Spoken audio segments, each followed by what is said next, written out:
Y hablaremos brevemente acerca del capítulo 3, o la porción que leímos, ¿verdad?, de la Escritura en el libro de Hebreos, que, como les dije al principio que lo leímos, el Señor mandó a escudriñar el libro de Hebreos en el capítulo 2 y en el capítulo 3. Y estos capítulos, bueno, nos hablan acerca de la historia bíblica, ¿verdad?, que pasó el pueblo de Dios en la antigüedad, y nos hablan o nos hacen en cierta manera una exhortación a la iglesia de hoy en día a cuidar, ¿verdad?, lo que Dios hizo por nosotros, ¿verdad? Dice, no descuidar una salvación tan grande, algo que a lo mejor a veces la iglesia le cuesta trabajo discernir, que es tan grande lo que Dios tiene para nosotros, que como no nos ha costado a lo mejor ni un peso, o no hemos nosotros hecho algo más, a veces no le ponemos el cuidado, o no le damos el valor a las cosas de Dios como Dios quiere que se los demos. Y entonces el capítulo 2 y 3 en cierta manera hablan de eso, hablan exhortándole a la iglesia de hoy en día de cómo el pueblo antiguo, teniendo a Moisés, un mensajero, alguien que fue el encargado de libertarlos de la prisión o la esclavitud de Egipto, dice, cómo ellos teniendo a Moisés no supieron escucharme, cuánto más ustedes.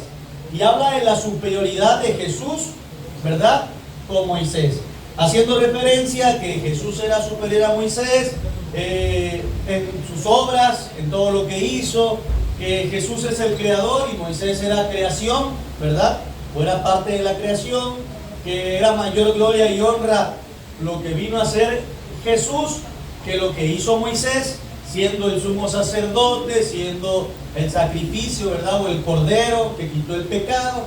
Y entonces hace alusión a eso, a que hoy la iglesia, en nosotros hoy en día tendríamos que tener el sentir de que estamos viviendo un tiempo no tan solo de gracia, sino de algo muy grande que Dios hizo por nosotros.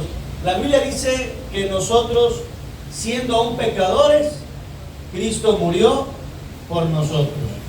Sin nosotros merecer algo, Dios, ¿verdad?, no nos otorgó. Es como un padre. Yo tengo la oportunidad de ser padre, tengo 2 hijos, y le digo muchas veces a mi hijo, si tú te portas bien, te voy a comprar esto.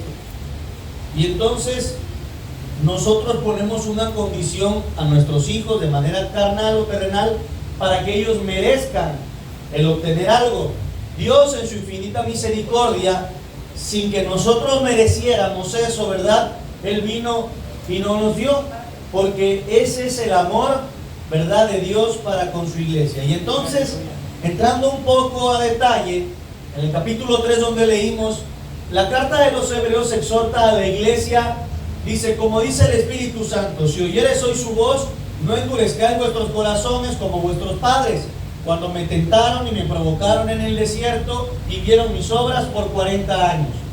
Y exhorta, dice, mirad que no hay entre vosotros corazón malo de incredulidad, que los muchos sean contaminados, ¿verdad? ¿Para qué? Para apartarse del Dios vivo. La exhortación principal del libro de Hebreos es a que ellos no vivan una vida de incredulidad, sino que crean, ¿verdad?, no tan solo en lo que Dios hizo por ellos, sino en lo que Dios quiere hacer con ellos. Y fue lo que le pasó al pueblo de Israel. Cuando nosotros pudiéramos preguntar, ¿cómo te sientes hoy? Algunos van a decir, pues yo me siento triste, otros podrán sentirse contentos, algunos cansados, porque tenemos diferentes motivos en nuestra vida que a veces nos traen o nos impulsan a venir a la iglesia. Algunas personas vienen porque tienen la necesidad de sanar, otras tantas porque tienen la necesidad de ayudar, pero el principal motivo por el cual nosotros tendríamos que estar aquí es por amor a Dios. No importa si tuviéramos abundancia, escasez, enfermedad o salud, lo importante es, ¿verdad?, el sentido con que hacemos las cosas. Y el pueblo de Israel era un pueblo que a menudo se sentía mal. A pesar de tener todo, su sentir no era a gusto. en las cosas de Dios. ¿Y por qué lo digo? Porque, hermanos, nosotros hemos visto muchas maravillas en el camino de Dios. Y cuando digo maravillas, pues, ¿qué entiendes tú por maravillas, hermano Pablo? Cosas que no son comunes en el día a día, que son buenas. Una maravilla se describe como un suceso, una cosa extraordinaria que causa admiración. O sea, es algo fuera del ordinario. Usted y yo hemos visto muchas maravillas, hemos sido partícipes de ellas, aunque a veces no lo vemos así.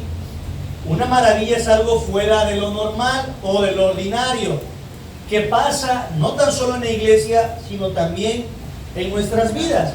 Entonces, el pueblo de Dios fue un pueblo que, para los que conocen la historia, cuando fue libertado de Egipto, vio las maravillas de Dios desde antes de salir, saliendo en el desierto y en todo momento. Las obras y las maravillas de Dios nunca se apartaron, ¿verdad?, del pueblo, porque Dios las hacía manifiestas, o sea, Dios se las manifestaba. Dios no reservó su poder ni sus maravillas, ¿verdad?, al pueblo a causa de su interioridad, sino de lo contrario. Él lo que hizo es mostrar quién era Él como Dios. Y entonces, hace muchos años, hubo un pueblo que vio las maravillas de Dios. Y ese fue el pueblo de Israel. ¿Qué maravillas de Dios vio, hermano? Que el Señor resucitó. El pueblo de Israel. Abrirse el mar. Que se abrió el mar. Toda la servidumbre de la casa de Faraón. Que lo libertó. Que salió agua de la Salió agua de la roca. Por ahí atrás, hermano. Las plagas. Les dio maná. Por allá, hermano Zacarías. La columna de fuego. Vamos a recordar, ese pueblo era esclavo en Egipto. Debido a que la muerte de José, se levantó otro faraón que no conocía a José y los esclavizó, que era una profecía que Dios le había dado a Abraham, donde dijo: tu pueblo, mi pueblo, será esclavo durante 400 años en Egipto, pero después yo los voy a librar. El pueblo de Israel estuvo 430 años en Egipto. 30 años vivió una vida muy próspera porque José había alcanzado gran sabiduría y el pueblo de Israel, ¿verdad?, no era esclavo. A la muerte de José los hacen esclavos y durante 400 años el pueblo de Dios clamaba a Dios que querían ser libres. Entonces Dios, ¿verdad?, en su infinito amor y en el tiempo perfecto del Señor, llama o hace un llamamiento a Moisés para que sea el instrumento, hermanos, de sacar al pueblo de Dios, y empieza a través de Moisés a hacer maravillas, como ya muchos dijeron. Principalmente se presentó delante de Faraón y dijo: Faraón, dice el Señor que dejes ir a su pueblo para que le adore en el desierto. Y Faraón le dijo: ¿y quién es Jehová para que yo le haga caso? No los dejaré ir. Y entonces Moisés empezó a hacer maravillas. Convirtió el agua, ¿verdad?, en sangre. Mandaron plagas de ranas, de moscas, de las langostas, la plaga del granizo. Su vara, hermanos, se convirtió en una serpiente. Vino la plaga de la muerte de los primogénitos. Después, cuando el Señor los libertó, que los iban a apresar, abrió el mar rojo para que ellos pasaran en seco. Después de eso, como ya dijo el hermano también Zacarías, había una columna de fuego y una columna de nube, hermanos, que los cubría tanto de las altas temperaturas de la noche como las temperaturas, ¿verdad?, del día. Y había una columna que no dejaba que los enemigos se acercaran a ellos. O sea, era la protección de Dios. Vieron una montaña donde la gloria de Dios se manifestó, donde dice que la voz de Dios se oía como truenos, se oían y se veían relámpagos, veían el rostro de Moisés resplandecer como si vieran a un ángel. Tomaron agua de la roca, ¿verdad?, la peña de Oreb, que le llaman. Vieron el maná que descendió del cielo, que descendía todos los días para que ellos los comieran, con excepción del día viernes, donde recogían doble porción porque el sábado era día de reposo para ellos. Los mordían las culebras en el desierto. El Señor hizo una estatua de bronce para que Y ellos vieron maravillas que si tú las hubieras visto en este tiempo, ¿qué haría? Exaltaría al Señor. Exaltaría al Señor. Tú, imagínate que fueras de repente a la playa y orara al hermano Pedro y se abriera el mar.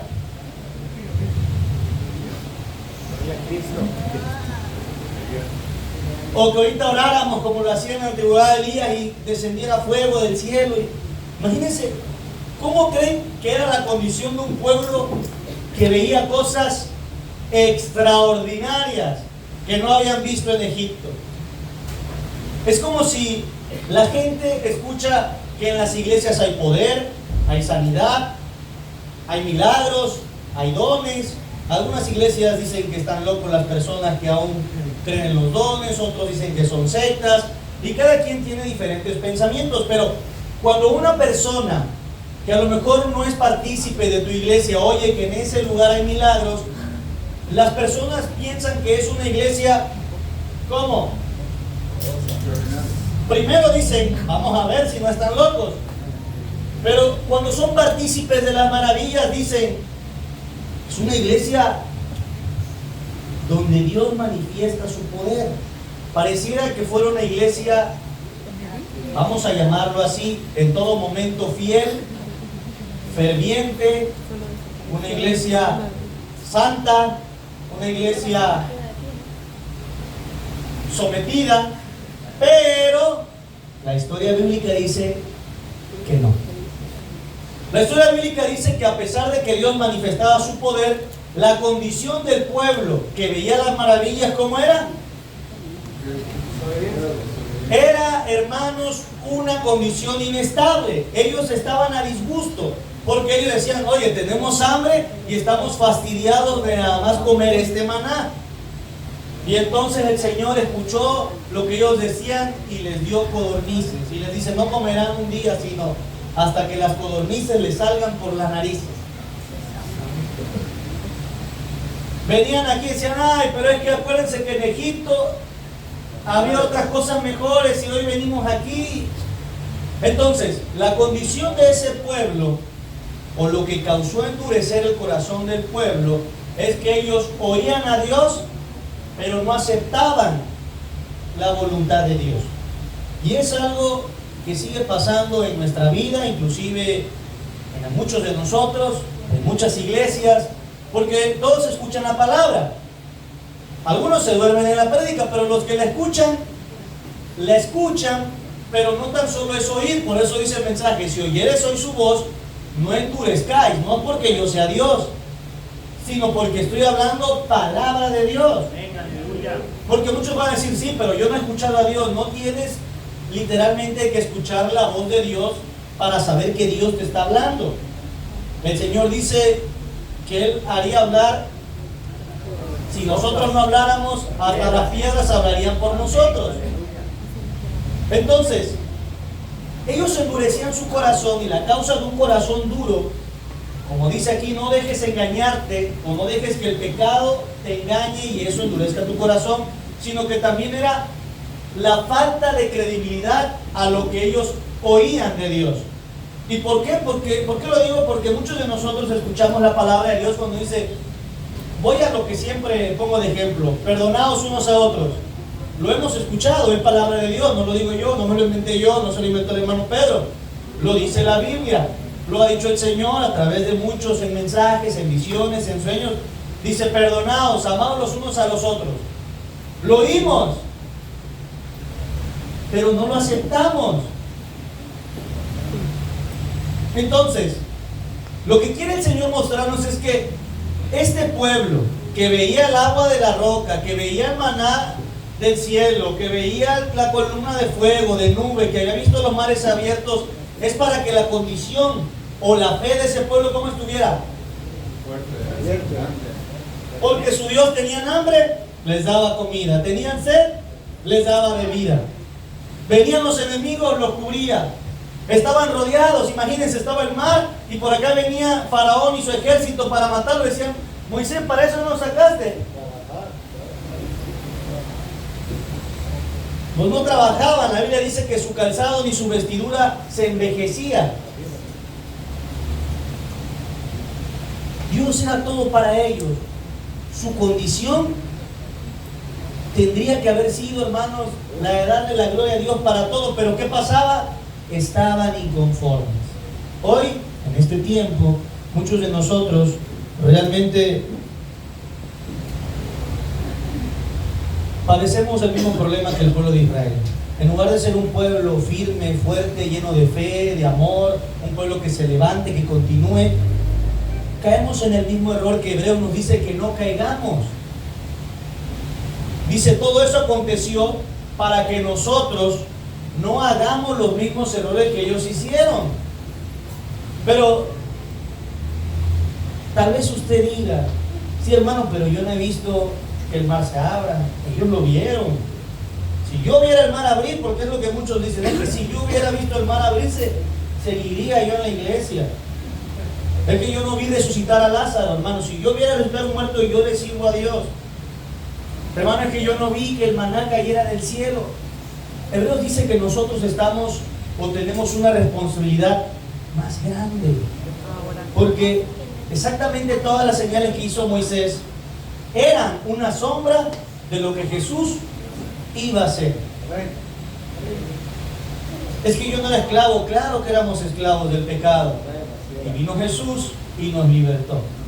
Es que ellos celebraron la Pascua, mataron un cordero y pusieron en sus linteles la sangre, y el espíritu de la muerte pasó de largo y no les hizo nada. La Pascua, nuestra Pascua fue celebrada con Jesús. Él fue el cordero perfecto sin mancha. Es que yo no comí maná, el Señor dice, yo soy el pan que descendió del cielo. Es que nosotros, hermanos, no vimos el mar abrirse y pasar en medio para ser rescatados del enemigo. La Biblia dice que el costado de Jesús fue traspasado para que nosotros, hermanos, hoy tuviéramos la oportunidad de ser la iglesia, donde salió agua y sangre, dice la Escritura. Pero es que yo no vi, hermanos, el agua en sangre. El Señor dijo que su primer milagro en Canaán fue convertir el agua en vino. Y le dijo, esta es mi sangre, que yo derramaré por amor a vosotros. Y si seguimos nosotros escudriñando todo,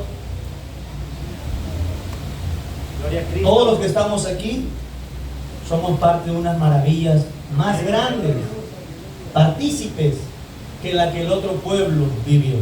¿Y qué pasa con nuestra condición? Hermanos, sigue siendo una condición de incredulidad, de dureza. ¿Por qué? Porque no logramos discernir lo que Dios, hermanos, tiene preparado para nosotros. Vamos a leer qué fue lo que llevó al pueblo a endurecerse más. Vamos a leer una de las causas que está en el libro de Números, en el capítulo, abran Números en el capítulo 12. Nada más le voy a dar lectura al versículo 18 y de ahí vamos a pasar a Números 13. Génesis, Éxodo, Levítico y Números. Números capítulo 12. Cuando ellos se quejaron en algún momento de la condición en la cual vivían, en el versículo 18 dice así: pero el pueblo dirá, santificaos para mañana y comeréis carne, porque habéis llorado en oídos de Jehová. 12:18. 11:18. Pero el pueblo dirá, santificaos para mañana y comeréis carne, porque habéis llorado en oídos de Jehová, diciendo, ¿quién nos diera a comer carne? Y fíjense la expresión del pueblo: ciertamente mejor nos iba en Egipto. Jehová pues os dará carne y comeréis. Ellos tenían esa expresión, como muchos hemos escuchado en prédicas, o inclusive un servidor les ha predicado, que ellos fueron libres terrenalmente de Egipto, pero en su corazón anhelaban estar en Egipto. Es como muchos que venimos a la iglesia, pero el hecho por que vengamos a la iglesia no quiere decir que somos libres, porque aunque estamos en la iglesia, anhelamos hacer cosas que el mundo nos ofrece. A lo mejor queremos estar en fiestas, en borracheras, en cosas que a Dios no le agradan. Y entonces nos volvemos un pueblo como ellos. Ellos decían, ciertamente nos iba mejor. Como la persona que muchas veces con su boca dice que cuando no venía a la iglesia me iba mejor, hermano. ¿No han escuchado personas que dicen, es que cuando no venía yo a la iglesia, hermano, ni problemas tenía? Me alcanzaba el dinero, el trabajo, ahorita ya me corrieron. Ya esto, ya lo otro, ya no me alcanza. Mis hijos están peor, mi esposo, mi esposa, mis hijos, mi primo, mi abuela, etcétera, etcétera. Y el deber del cristiano dice, es que hermana, usted déjenle todo a Dios. Pero el pueblo ciertamente, hermanos, oía lo que Dios decía, pero no lo creía. Como muchos de nosotros hemos oído que Dios va a llenar este lugar y vemos sillas vacías y decimos, no, que Dios lo va a llenar. Mira, ya se fue mi hermano. O como el que le ha dicho, es que yo voy a traer a tu hijo y pasa el tiempo y pasa y pasa y pasa. Y no llega. En la mañana mi esposa hablaba de mí y me decía, yo me puse contenta de ver a Jenny porque me acordé de la hermana Blasina. ¿Cuánto no oraba la hermana Blasina porque Jenny viniera a la iglesia? Y el Señor le dijo que le iba a traer. Pero mi hermana Blasina, hermanos, no lo vio. Pero Dios está hablando en su vida. Amén, aleluya. ¿Por qué digo esto? Porque a veces nosotros queremos que verlo y ya que sea rápido. Y a lo mejor la hermana Blasina estuviera gozosa de ver este momento, pero no era el tiempo de Dios que lo viera. Pero Dios le prometió algo y Dios se lo está cumpliendo. Como le ha dicho al hermano Pedro, a la hermana Pili, a Mateo, a Liliana, a todos los que estamos aquí. Pero una cosa es poder creerlo, no solamente oírlo. Y cuando hablamos de creer, estamos hablando de que tenemos que ser un pueblo que tenga fe. Y la fe es la certeza de lo que se espera y la convicción de lo que no se ve.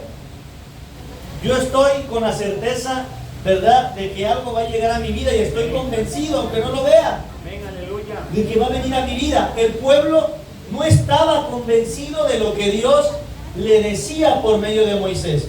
Y ahí en Números 13, leímos el 11, ahora en Números 13, dice la Biblia así, y les voy a poner cuál fue uno de los detonantes para que el pueblo de Dios, hermanos, endureciera más su corazón. En el versículo 28 del capítulo 13 del libro de Números, dice la Biblia así, mas el pueblo que habita aquella tierra es fuerte, y las ciudades muy grandes y fortificadas. También vimos allí a los hijos de Anac. Amalek habita en el Negev, y el Eteo, el Jebuseo y el Amorreo habitan en el monte, y el Cananeo habita junto al mar y a la ribera del Jordán. Entonces Caleb hizo callar al pueblo delante de Moisés y dijo, subamos luego y tomemos posesión de ella, porque más podremos nosotros que ellos. Mas los varones que subieron con él dijeron, no podremos subir contra aquel pueblo, porque es más fuerte que nosotros. Y hablaron mal entre los hijos de Israel de la tierra que habían reconocido, diciendo, la tierra por donde pasamos para reconocerla es tierra que traga a sus moradores, y todo el pueblo que vimos en medio de ella son hombres de grande estatura. También vimos allí gigantes, hijos de Anac, raza de los gigantes, y éramos nosotros a nuestro parecer como langostas, y así le parecíamos a ellos.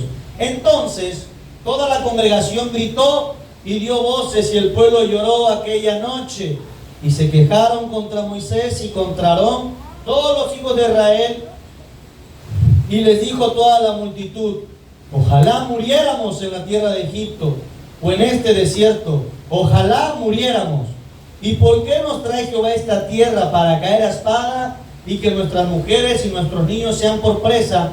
¿No nos sería mejor volvernos a Egipto? Y decían el uno al otro, designemos un capitán y volvamos a Egipto. Ese fue el detonante, hermanos, que endureció más el corazón del pueblo. ¿Cuál fue primero? Tuvieron miedo. ¿Miedo de qué? De un pueblo. El contexto dice, para los que no han leído la historia, que Moisés mandó 12 espías. Y de esos 12 espías, 10 hermanos, ¿verdad?, dijeron que la tierra en la cual estaban ahí era una tierra en la cual no se podía habitar, porque había gigantes, y eran como langostas para ellos, o sea, era un pueblo que los iba a devorar estando allí. Pero dos, que era Caleb y Josué hijo de Nun, dijeron no, sino que nosotros podremos. Es la tierra que Dios nos ha prometido, es la tierra buena. Entonces, lo primero que detonó la dureza del pueblo fue que tuvieran miedo. ¿Cuántas veces usted ha temido algo? ¿Cuántas veces teme a servirle a Dios y tener por basura lo que el mundo ofrece porque tiene miedo a perder un trabajo, a que hablen mal de usted los vecinos, a que le llamen loco, a que le llamen fanático, a que la gente no le crea? Cuando usted y yo tenemos miedo a ese tipo de cosas, estamos dejando, hermanos, que el enemigo venga, le decía yo la prédica pasada, y nos seduzca para que nosotros caigamos en una falta, en un error. El pueblo de Dios había cometido un error. Habían aceptado en su corazón lo que ellos pensaban que era mejor. Entonces, les voy a hacer una pregunta. ¿Quién les había prometido esa tierra? ¿No era Dios el que les había dicho que a esa tierra entrarían? ¿No era el Dios que les había dado el maná, el agua de la roca, que había abierto los mares? ¿No era Dios el que les había dicho entrarán a esa tierra donde fluye leche y miel? Tan fue así que Dios les dijo, vayan y véanla para que ustedes se motiven y vean lo que yo quiero para ustedes. Y ciertamente dice que vieron que un racimo de uva lo tenían que cargar entre dos personas. Y decían, mira, ciertamente es tierra donde fluye leche y miel, pero es una tierra donde cuando lleguemos no podremos contra ellos. Ellos habían oído lo que Dios les había prometido, pero lo difícil era aceptarlo, creerlo o esperar a que Dios lo cumpliera en su vida. Y es que esperar en Dios es difícil, porque como decía la hermana Liliana, nosotros somos tan desesperados que queremos que Dios conteste ya. Por eso hay tantas cadenas de comida rápida, porque la gente se desespera. En lugar de ir a formarte a las pizzas que dicen, no, pídela. Y ahí hablas al Didi, a todas las aplicaciones, porque no estamos acostumbrados a esperar. Se los he dicho, yo mismo, un servidor, veo la fila en una calle, ¿verdad? El tráfico, ¿y qué hace uno? Agarra sus atajos. El pueblo de Dios agarraba atajos para ellos querer vivir o ser partícipe de lo que Dios le había dicho. Hoy usted y yo estamos agarrando muchos atajos sin darnos cuenta. Y es que hay una palabra en el Salmo 19 que dice así, Salmo 19, versículo 12, Salmo 19,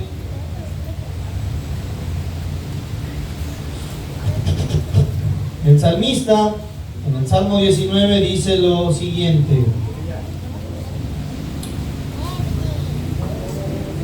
En el versículo 12 del Salmo 19 dice así: ¿quién podrá entender sus propios errores?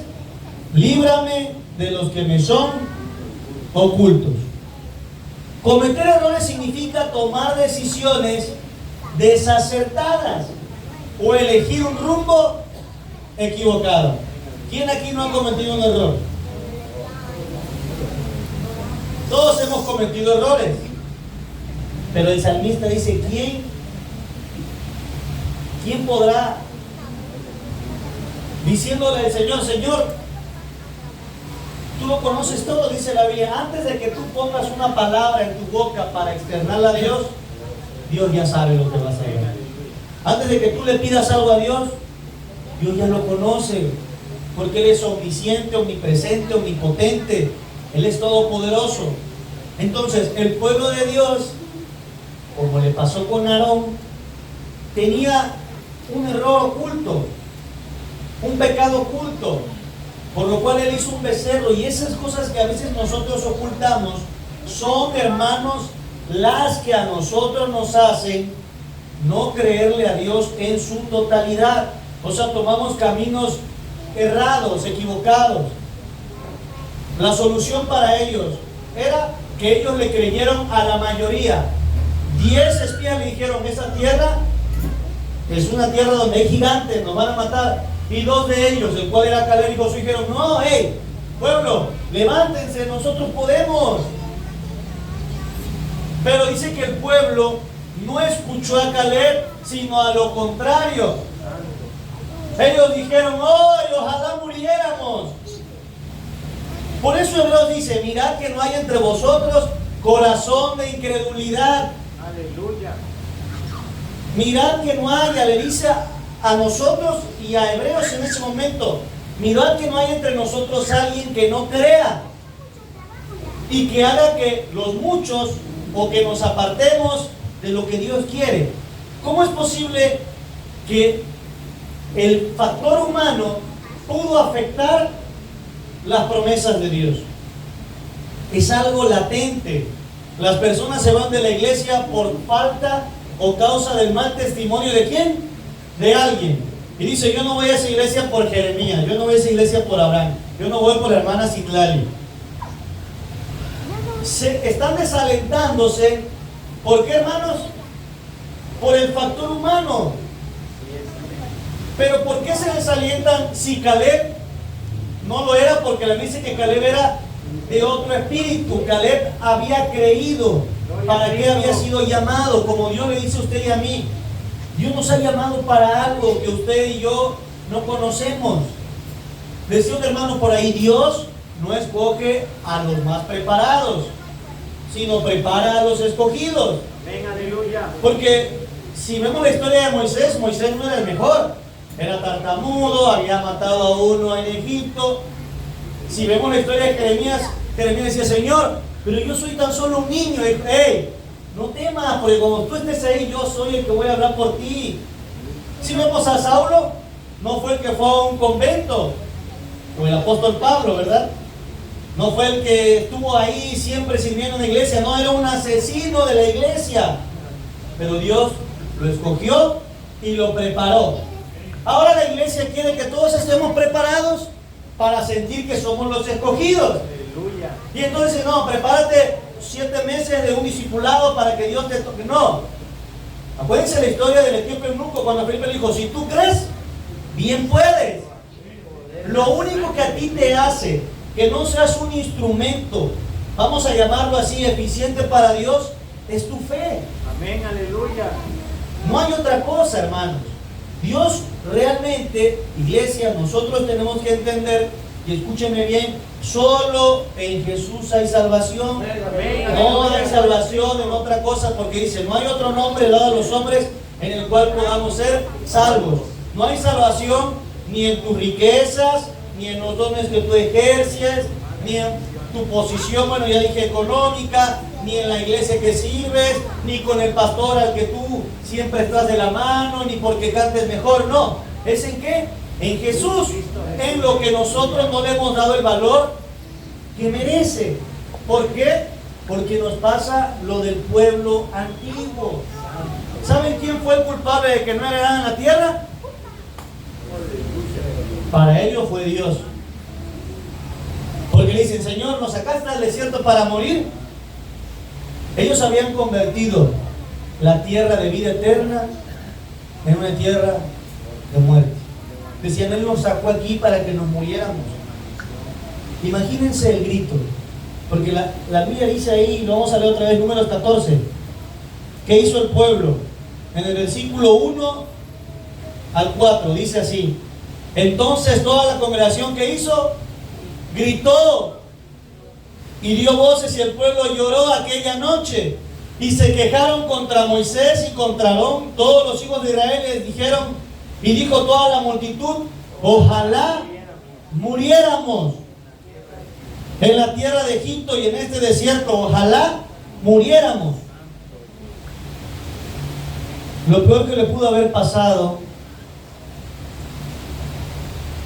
a ese pueblo es que su corazón dio un grito de arrepentimiento, pero no de un arrepentimiento para un Dios santo, sino un arrepentimiento de por qué creerle a un Dios santo.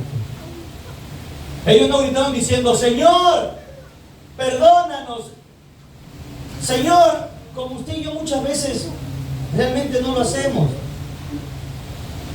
Ellos sí se gritaron de arrepentimiento, pero de arrepentirse de haber salido de Egipto. No se arrepintió de decir, Señor, es cierto, tú lo prometiste, perdónanos, fallamos, dudamos, etcétera, etcétera. Si dijeron, ojalá muriéramos aquí mejor. Ojalá muriéramos en Egipto o en este desierto, porque nada más para eso nos sacó Dios.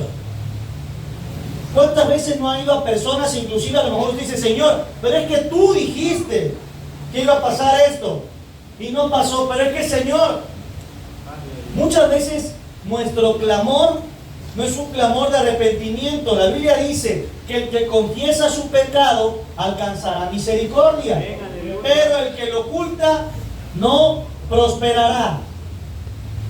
Cuando usted y yo conocemos nuestra condición delante de Dios, hermanos, nuestra vida será diferente. Nuestros errores, nuestras situaciones ocultas que traemos, las decisiones equivocadas que muchas veces, hermanos, tomamos. La pregunta es, ¿dónde quedó para ellos ese maná? ¿Dónde quedó esa agua de la roca? ¿Dónde quedó la columna de fuego? ¿Dónde quedó? Quedó en el olvido. Por eso el Señor les decía, este pueblo me honra con los labios, pero su corazón está lejos de mí. Dejaron de ver la obra de Dios por su molestia o su falta, vamos a llamarlo así, de satisfacción, y entonces empezaron a ofender no tan solo a Dios, sino a la obra de Dios. Y entonces dijeron, hagámonos un capitán para que regresemos. Y si ustedes leen más adelante la historia, viene la rebelión de Coré. Ellos se rebelan contra Moisés. Dicen, nosotros podemos hacerlo, nosotros podemos hacer a Dios a nuestra manera. Y hermanos, es un error que pasa en la iglesia. Usted y yo no podemos hacer que Dios haga lo que nosotros queremos, sino que tenemos que disponer nuestro corazón a la voluntad de Dios. Y a veces la voluntad de Dios para nosotros pareciera que no es buena, pero nosotros somos seres finitos. Decía un hermano, ¿han ido a la playa?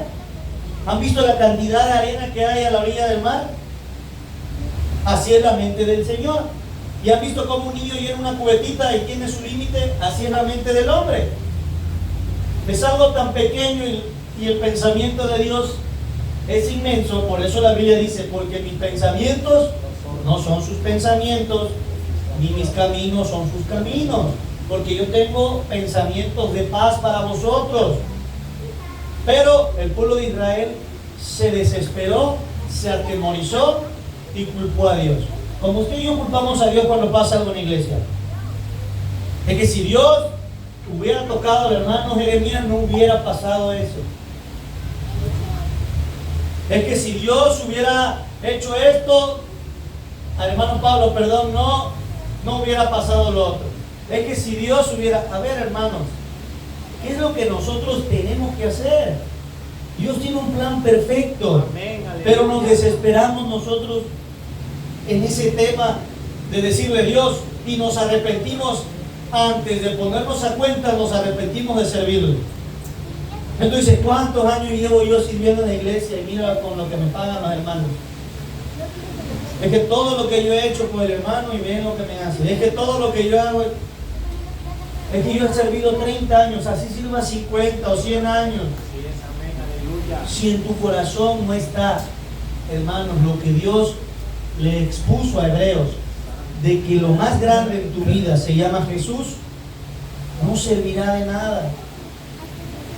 Jesús es lo más grande que nosotros podamos tener. Jesús lo demostró en muchas historias bíblicas. Un gigante más grande, el pueblo atemorizado, vino David y le dijo, ¿quién es este varón incircunciso que atemoriza al ejército del Dios viviente? Y todavía Goliat se burla y dice, ¿qué soy yo, perro, para que vengas a mí con piedras?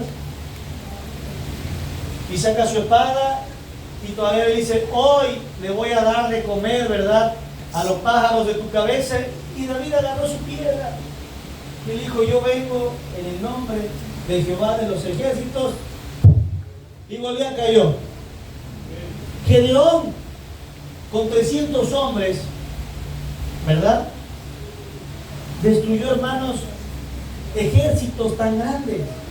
La Biblia dice que no es con espada, no es con ejército, mas con su Santo Espíritu. Los muros de Jericó no necesitaron ni una rompedora, que hoy muchos agarraríamos una rompedora, un mazo, una retroexcavadora para tirar un muro grande, porque es como la iglesia hoy vive y le da el valor a Dios. Le decimos, o sea, Dios puede hacerlo, pero ocupamos los medios, ¿qué? Terrenales. Y esos medios terrenales que estamos nosotros empleando, no estoy diciendo que sean malos, es que le estamos dando más valor a que nosotros podemos resolver las cosas con esto, que poniéndolas ¿a qué? A los pies del Señor. Es como el que tiene, hermanos, necesidad, y entonces piensa que por trabajar más, ¿qué va a pasar? Pues le va a ir mejor, pero la Biblia dice, siembras y no cosechas, o trabajas tu jornal y recibes tu jornal en un saco roto. ¿Por qué es? Porque nosotros queremos resolver todo en nuestra vida terrenal, olvidándonos de las promesas celestiales que Dios tiene para esta iglesia, para usted en especial, para mí, para mi vida. Y entonces, hermanos, nosotros empezamos a fallar de esa manera. El pueblo de Dios estuvo 40 años en el desierto. ¿Por qué causa? ¿Por qué 40 años? ¿Alguien sabe por qué 40 años? Porque decimos, es que estaba tan cerca de la tierra y 40 años. Lo dice la Biblia en Números 14:34. Provocaron al Señor. Números 14:34, ¿qué dice? Dice, conforme al número de los días, de los 40 días en que reconociste la tierra, llevaréis vuestras iniquidades 40 años, un año por cada día, y conoceréis mi castigo. Yo, Jehová, he hablado. Así hará toda esta multitud perversa que se ha juntado contra mí en este desierto, serán consumidos y así morirán. 40 años fueron, porque de lo que leímos de Números, ellos estuvieron 40 días viendo la tierra que Dios le había prometido. Y le creyeron a los 10 espías que durante 40 días estuvieron ahí, y entonces desalentaron a todo un pueblo y dejaron de creer a Dios y se endureció y dijeron, mejor volvámonos a Egipto. Y entonces le dijo, pues ahora un día por año estarán ahí. Porque a veces decimos nosotros, bueno, 40 años porque dieron vueltas y vueltas. No, es porque Dios les dijo, conforme a lo que ustedes vieron, reconocieron y no aceptaron, ahora será un año, por cada día que ustedes estuvieron ahí. Porque dice, toda esta generación no entrará en mi reposo, con excepción de Caleb. A los 40 años murieron los últimos personajes que habían desalentado, hermanos, ¿verdad? O que se habían desalentado en conjunto para no llegar a la tierra prometida. Y por eso está el libro de Deuteronomio. ¿Saben qué significa Deuteronomio?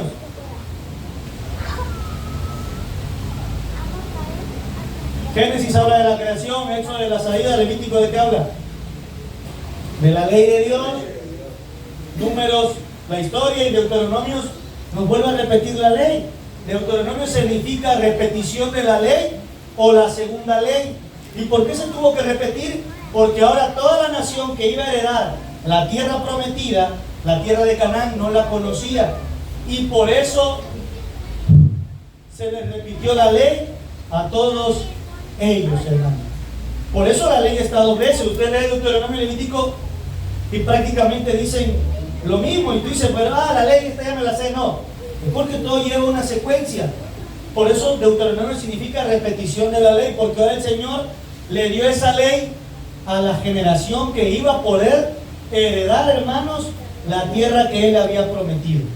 Porque ahora estaba Caleb y Josué, los que alentaban al pueblo a que Dios podía hacer las cosas, aunque hubiera uno, aunque hubiera dos, pero porque ellos oían la palabra de Dios y la aplicaban. Por eso todo concuerda, y el Señor le dice a Josué, nunca se aparte de tu boca este libro de la ley, sino que de día y de noche meditarás en él para que hagas conforme a lo que en él está escrito. Así harás prosperar tu camino y todo te saldrá bien. Nunca te olvides, si oyes mi palabra Ponla por obra. Por eso Santiago nos dice, ¿de qué serviría ser oidores olvidadizos y no hacedores? Ahora, hermanos, ¿estamos nosotros viviendo como aquella nación? ¿Lo estamos haciendo? Porque hemos olvidado lo importante de la palabra de Dios, lo importante que es escuchar a Dios y poner por obra lo que Él nos dice. Ponemos por obra lo que oímos cualquier persona. Se enfermó mi hija Rebeca y la mayoría de las personas pues dicen, la niña, dale, vamos a llamar así, té de bugambilia con no sé qué, que eso es buenísimo. Y otras personas, dale esto con aquello y dale aquello. Oímos tantas cosas y las hacemos nosotras como un hábito de que son cosas que solucionan.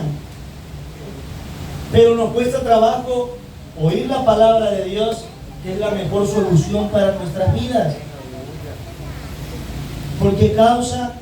Porque vuestro corazón se endurece muchas veces por el pecado que existe. Cerramos nuestra puerta al Señor. ¿Saben qué es un corazón endurecido? Hay una historia que muchos van a entender. ¿Qué personaje se le endureció su corazón?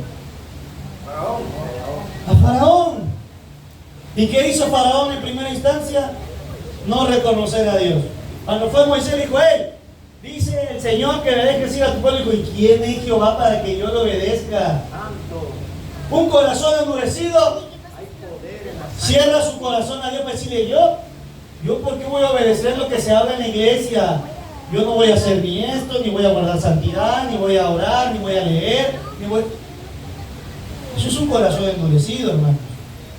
Un corazón endurecido, pues ya dijimos, no escucha, no obedece, no cambia después de que las circunstancias sean, hermanas, adversas a él, sino que al contrario, se endurece más. Faraón veía que la ciudad se le llenaba de ranas, de plagas, se le moría el ganado. ¿Y qué hacía su corazón? Más se endurecía. Un corazón endurecido quiere algo de Dios, pero no escucha a Dios. Faraón en cierta ocasión dijo a Moisés, saldrás al desierto y cuando salgas, oras por mí, pero regresas aquí. O sea, quería que Dios lo guardara, pero no quería obedecer, como el pueblo de Dios, como muchos de nosotros.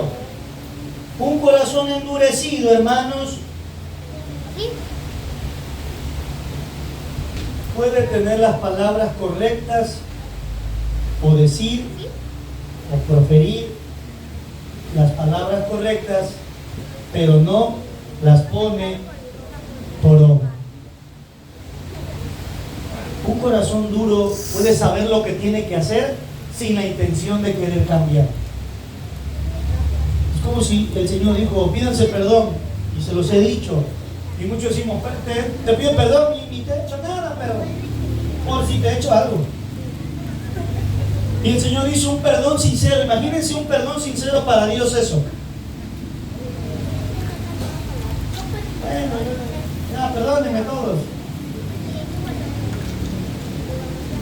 Un corazón duro puede ser que usted y yo estamos teniendo en este momento y no logramos percibirlo, porque nos endurecemos para con las cosas de Dios.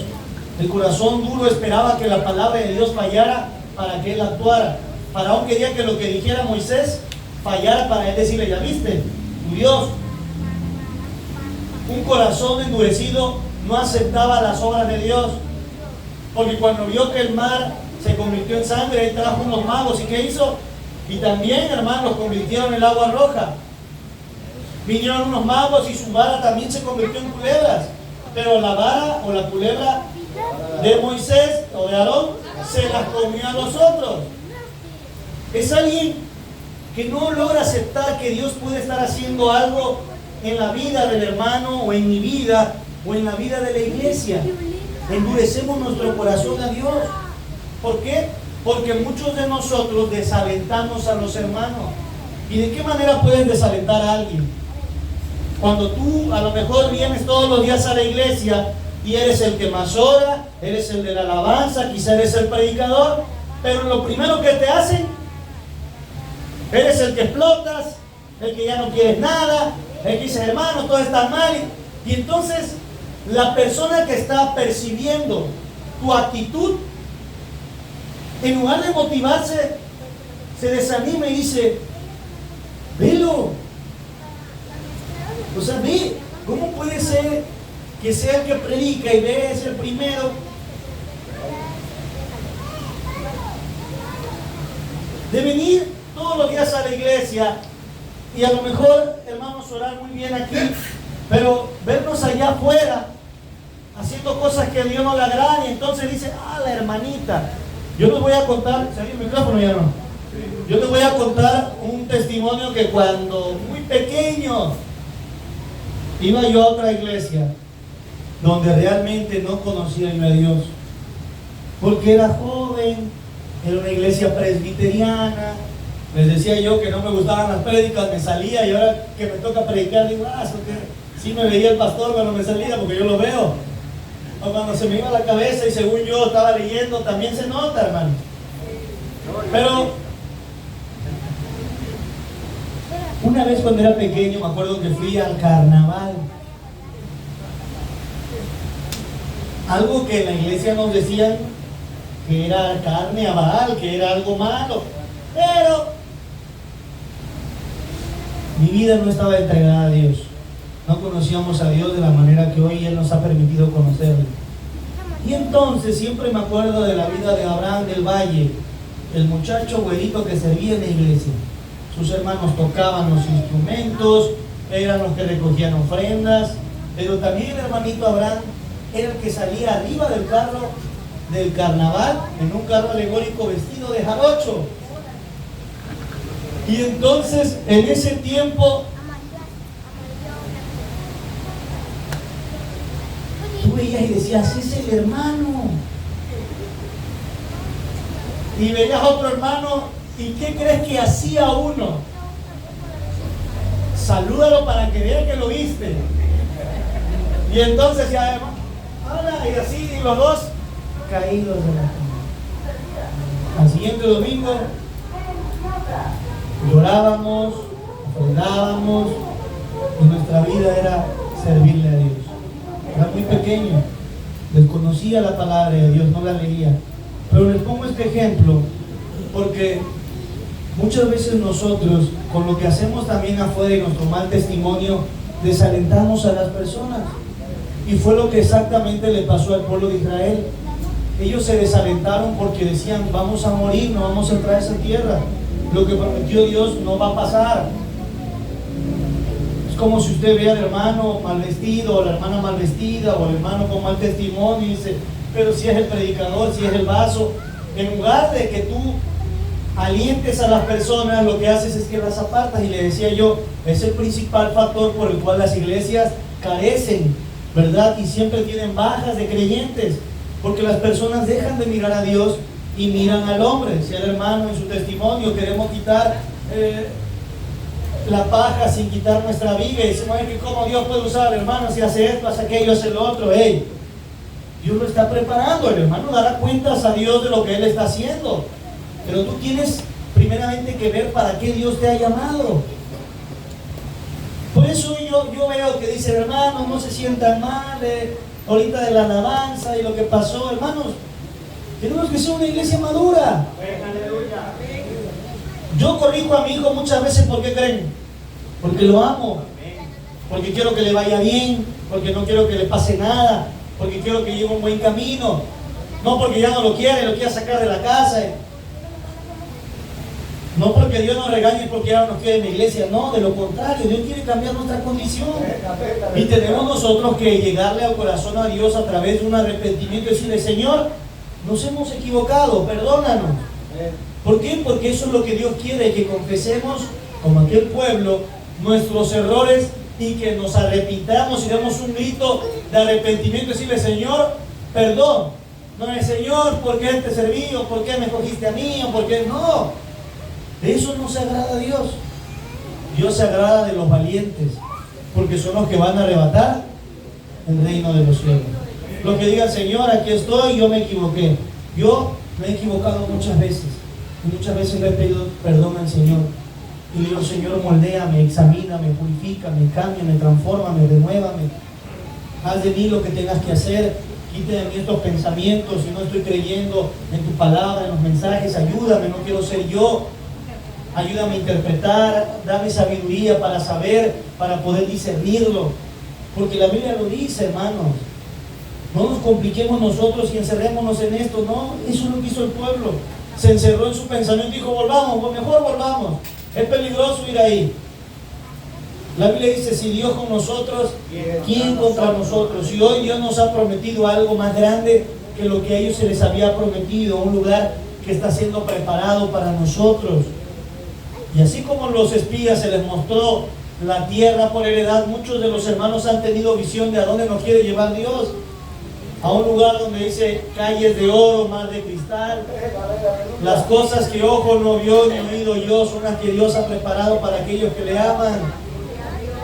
Aquello que no ha subido a pensamiento de hombre, aquello que es indescriptible, decía Pablo. Vi cosas inefables, cosas que no puedo ni siquiera expresar cómo son de hermosas. Dios las ha preparado para usted, para mí, para su familia. Pero como le decía yo al principio de la prédica hoy, confíe en la palabra y la promesa que Dios le ha dado a usted y a mí. Y que no haya entre nosotros un corazón de incredulidad, sino al contrario, vamos a remar todos juntos. Vamos a ir todos para adelante, levantémonos, dice, exhortándonos unos a otros por cuanto se dice hoy, para que nadie viva en incredulidad, para que nadie diga, yo no creo lo que Dios dice. No, al contrario, que todos creamos y podamos hacerlo. Pero ¿cómo lo vamos a hacer? Primeramente los que tenemos el llamado, tanto a predicar como vasos, como pastores, como pilares, es que no seamos un desaliento para los demás, sino que a través de nuestro testimonio podamos alentar a los demás a servir a Dios. Y ¿sabes qué? Yo le creo al hermano porque predica, porque lee. Yo le creo a los vasos porque vienen, porque son constantes. Yo le creo a los pilares porque siempre están. Pero ¿qué pasa, hermanos? Gloria a Dios, aleluya. Quizás los que tenemos un llamamiento más grande somos los principales tropiezos a veces para los que vienen detrás de nosotros. Y la Biblia dice, ay, que no haya tropezar a alguno de mis pequeñitos. Mejor le fuera atarse una piedra de molino y echarlo en el fondo del mar. Porque a veces no nos damos cuenta y ahí estamos. Soy el hermano que estoy aquí tirado y todos tropiezan conmigo. Y en lugar de levantarme, ahí sigo. ¿Por qué digo levantarme? Porque a lo mejor caí en pecado. Y en lugar de decir, hey hermano, aquí estoy, me levanté y sigo tirado. Y entonces hoy tropiezo y tropiezo y tropiezo y tropiezo y tropiezo y tropiezo. Y no es de que tú juzgues a las personas que estoy diciendo, hay que sentir la presencia de Dios en nuestra vida para que Dios sea el que sustente nuestro ser, para ser distintos, para poder ser una iglesia llena de poder, amor, una iglesia próspera. Y no hablo de dinero, hablo de milagros. Hay gente que necesita escuchar la palabra de Dios, salir, trabajar.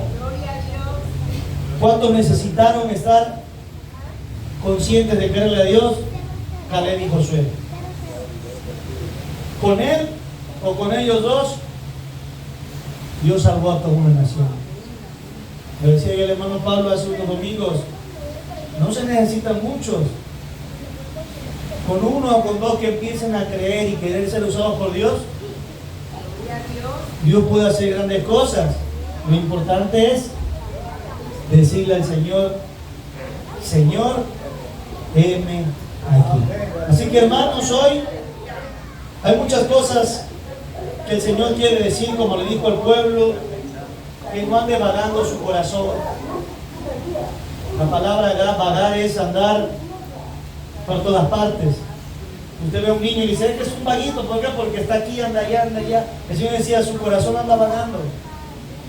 Ustedes hoy están aquí conmigo, mañana van y le sirven a Baal, después quieren regresar a Egipto, después quieren esto, quieren lo otro.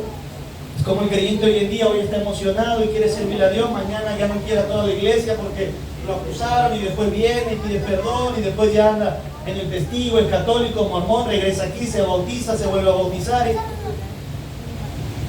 Dice, su corazón anda vagando. ¿Por qué? Porque no han conocido mi camino. ¿Y quién es el camino? Jesucristo dijo, yo soy el camino, la verdad y la vida. Nadie viene al Padre si no es por mí. Aprended de mí que soy manso y humilde. Yo soy el camino. ¿Quieren venir a mí? Hagan lo que yo hice. Le esperan en una, pongan la otra. Les piden que vayan una milla, vayan todos. Les piden la capa y la túnica. Si alguien se equivoca, levántelo, no juzguen, oren. Tienen poder, misericordia, amor, perdonen. Ese es el camino, no hay otro, hermano. No es que nos llenemos de obras, de dones, de todo. Eso es esencial, pero no es el camino que Dios trazó y que le dijo a su pueblo que no lo habían conocido. Así que hoy conozcamos el camino que Dios quiere para nosotros. Levantémonos, aprendamos de nuestros errores, esforcémonos para darle a Dios lo mejor de nosotros, para que sea Dios quien se glorifique, ¿verdad? Para que toda la gloria sea para Él en todo momento. Amén. Así que, hermanos, seamos entendidos de la palabra de Dios. No nos resistamos a la voluntad de Dios. No le echemos la culpa a Dios de las cosas que pasan.